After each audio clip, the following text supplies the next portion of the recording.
PTM terbatas ini sudah sangat dinanti-nantikan oleh para guru, para peserta didik, bahkan orang tua siswa. Rasanya rasa rindu untuk segera kembali ke sekolah, bertemu dengan teman-teman, bertemu dengan guru, rasanya semua terobati dengan adanya PTM terbatas ini.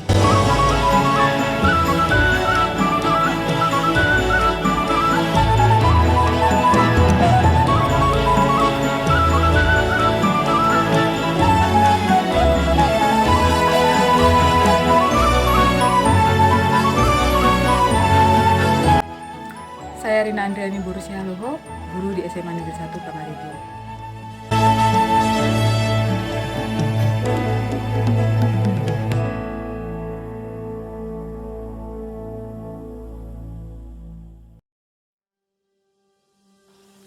PTM terbatas ini menurut saya merupakan cara pembelajaran yang paling nyaman ya, karena dengan PTM saya dapat melihat secara langsung karakter peserta didik saya bisa menilai kedisiplinan mereka, integritas mereka, itu semua dapat terlihat dalam PTM.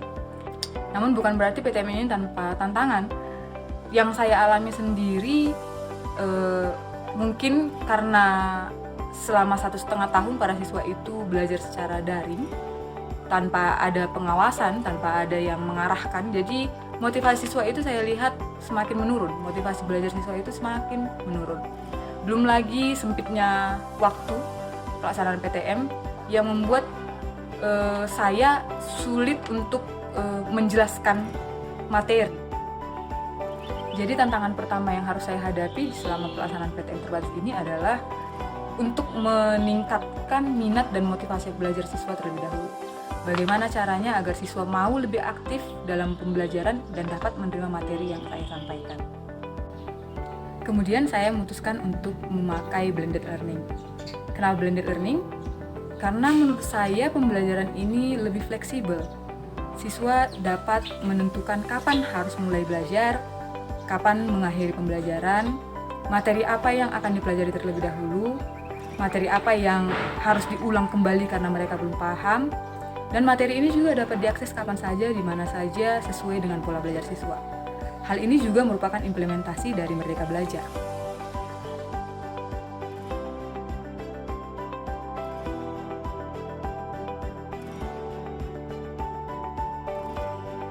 Jadi blended learning ini terdiri dari pembelajaran asinkron dan sinkron.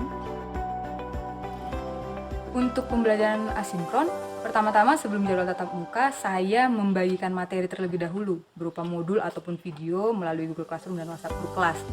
Lalu siswa saya arahkan untuk belajar mandiri, mempelajari dan memahami modul yang saya bagikan. Kemudian saya tugaskan mereka untuk mencatat intisari dari materi yang sudah saya bagikan ke buku catatan masing-masing dan mengerjakan tugas yang sudah saya bagikan.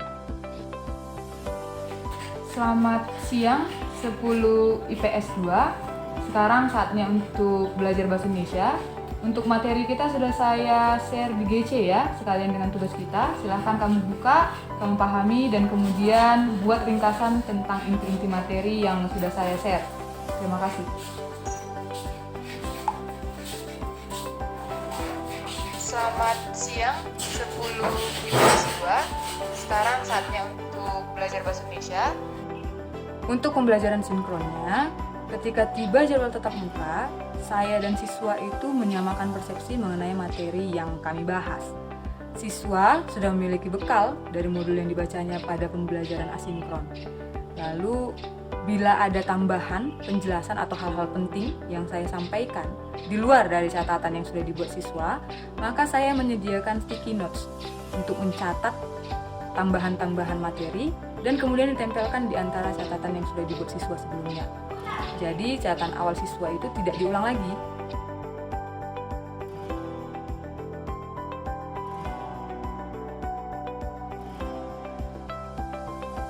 Sekarang tiba waktunya untuk memberikan poin tambahan ya, untuk siswa yang paling aktif dan yang tugasnya paling baik. Jadi, untuk yang mendapat poin tertinggi pada pertemuan kali ini adalah Irma. Kasih tangan. Ketika pembelajaran akan berakhir, saya memberikan reward kepada siswa yang paling aktif dan siswa yang memberikan tugas serta catatan yang paling baik. reward itu berupa tambahan poin. Jadi saya membuat stiker yang berisi tambahan poin, kemudian stiker itu saya bagikan kepada siswa-siswa yang aktif, lalu mereka menempelkan stiker itu di buku tugas masing-masing. Jadi ketika merekap nilai siswa, langsung terlihat siapa saja siswa yang mendapatkan poin-poin tambahan. Namun kadang tetap saja ada siswa yang malas belajar. Tetap saja ada siswa yang tidak mau ambil bagian dalam proses pembelajaran. Kadang saya suka kesal ya melihatnya. Namun saya rasa marah-marah itu bukan solusi. Dengan memarahi siswa itu tidak ada gunanya. Jadi saya berusaha untuk membuat kesepakatan kepada siswa bagaimana caranya agar proses pembelajaran ini tetap berlangsung. Pelaksanaan PTM terbatas ini memang butuh effort yang lebih ya. Tugas kita sebagai guru itu sudah semakin berat dan banyak energi yang terkuras untuk PTM terbatas ini. Namun kalau bukan kita yang membenahi mulai sekarang, lalu kapan lagi? Saya yakin pelan-pelan siswa akan berubah. Memang tidak gampang, tapi pasti akan berubah secara perlahan. Jadi, mari seluruh guru Indonesia kita bergerak bersama. Bergerak dengan hati, pulihkan pendidikan.